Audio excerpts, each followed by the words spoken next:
एक spiritual YouTube channel है, पर ये आधुनिक जगत से जुड़ा हुआ है और इस संसार में चलने वाली सभी गतिविधियों से हम अनजान नहीं हैं। जो कुछ भी चल रहा है उसे हम आध्यात्मिक दृष्टि से देख रहे हैं और विभिन्न प्रकार के जो आध्यात्मिक अनुभव हमें प्राप्त हो रहे हैं उनको अभी की जो टेक्नोलॉजी है और अभी के समय में जो कुछ भी चल रहा है उससे हम रिलेट कर रहे हैं और ये समझने की कोशिश कर रहे हैं कि देखिए कैसे स्पिरिचुअल जो टेक्नोलॉजी है भगवान ने जो बनाई है मनुष्यों के लिए और योग के द्वारा, ध्यान के द्वारा विभिन्न प्रकार के आध्यात्मिक अनुभव जो मनुष्यों को प्राप्त होते हैं उनका कैसा गहरा अर्थ हो सकता है। तो आध्यात्मिक अनुभव ऐसा नहीं है कि सिर्फ मुझे ही प्राप्त हो रहे हैं, लगभग सभी मनुष्यों को कभी ना कभी आध्यात्मिक अनुभव प्राप्त होते हैं, पर उनका अर्थ समझना बहुत मुश्किल हो जाता है उनके लिए, क्योंकि इस प्रकार की शिक्षा उन्हें प्राप्त नहीं हुई है। और मुझे जो आध्यात्मिक शिक्षा प्राप्त हुई उसी के कारण मैं इनको समझने में समर्थ हुआ हूँ। और आज हम उन आध्यात्मिक अनुभवों की चर्चा करेंगे जिन आध्यात्मिक अनुभवों के द्वारा हमने आधुनिक जगत में जो कुछ भी चल रहा है उसे समझा और जाना। तो थोड़े दिन पहले हमने एक ऐसा आध्यात्मिक अनुभव देखा था जिसमें एक ड्रोन था। तो ये 3 पहियों वाली एक साइकिल थी और उसके आसपास इस प्रकार के पंखे लगे हुए थे कि वो ड्रोन बन गई थी और वो उड़ा और उड़ कर के ऊपर तक गया। उस पर एक बालक बैठे हुए थे जिनको मैं भगवान कहता हूँ, भगवान के 4th प्रोटोटाइप। और मैं भी एक बालक के रूप में था उस आध्यात्मिक दृश्य में। और आध्यात्मिक दृश्य जो होते हैं वो इस प्रकार के होते हैं जिनमें हम अपने आप को छोटे बालक के रूप में देख सकते हैं, ज़्यादा उम्र के व्यक्ति के रूप में भी देख सकते हैं खुद को।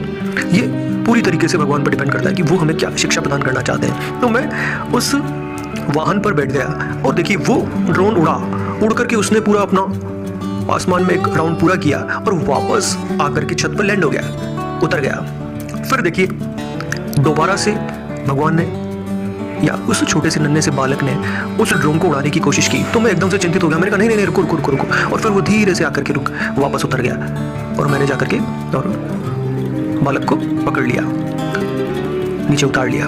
तो इस प्रकार का आध्यात्मिक अनुभव में प्राप्त हुआ था। अब थोड़े दिन पहले एक वीडियो मैंने देखा अभी, उसमें हमारे प्रधानमंत्री जी मोदी जी वो ड्रोन टेक्नोलॉजी के बारे में बात कर रहे थे। जी हाँ, और बता रहे थे कि कैसे खेतों में कृषि कार्य में ड्रोन का इस्तेमाल जो है वो दवाएं छिड़कने के लिए और विभिन्न प्रकार के जो काम है उनको पूरा करने के लिए किया जा सकता है, क्योंकि दवाएं जो होती हैं वो जहरीली होती हैं और किसान खुद अपने हाथों से मशीनों के द्वारा उनको छिड़कते हैं तो वो वातावरण पूरा जहरीला हो जाता है।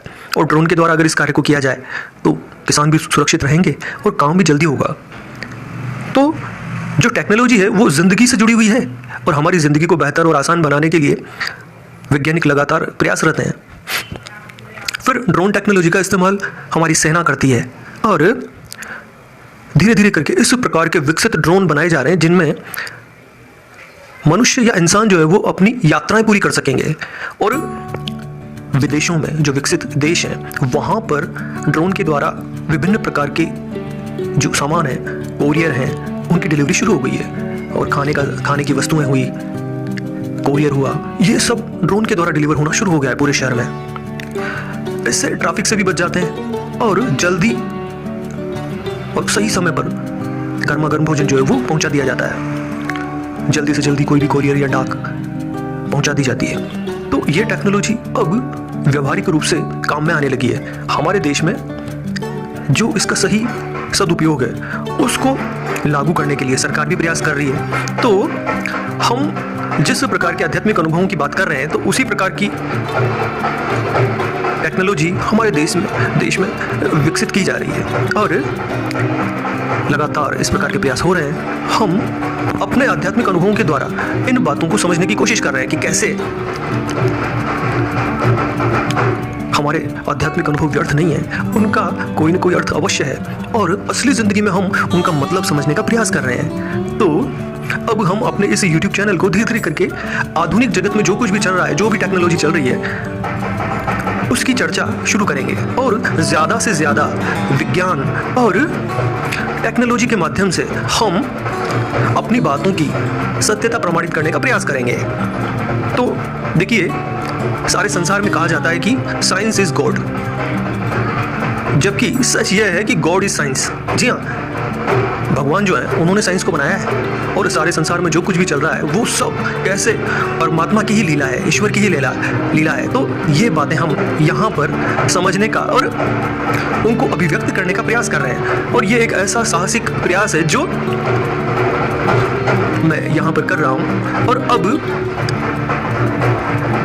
कमेंट्स भी मैं अलाउ करूँगा, और कोशिश कीजिएगा कि सद्भावना बनी रहे और अच्छे से अच्छे प्रश्न पूछे जाए, अच्छे से अच्छे कमेंट्स किए जाए, और मुझे ज़्यादा से ज़्यादा बेहतर काम करने की प्रेरणा मिलती रहे।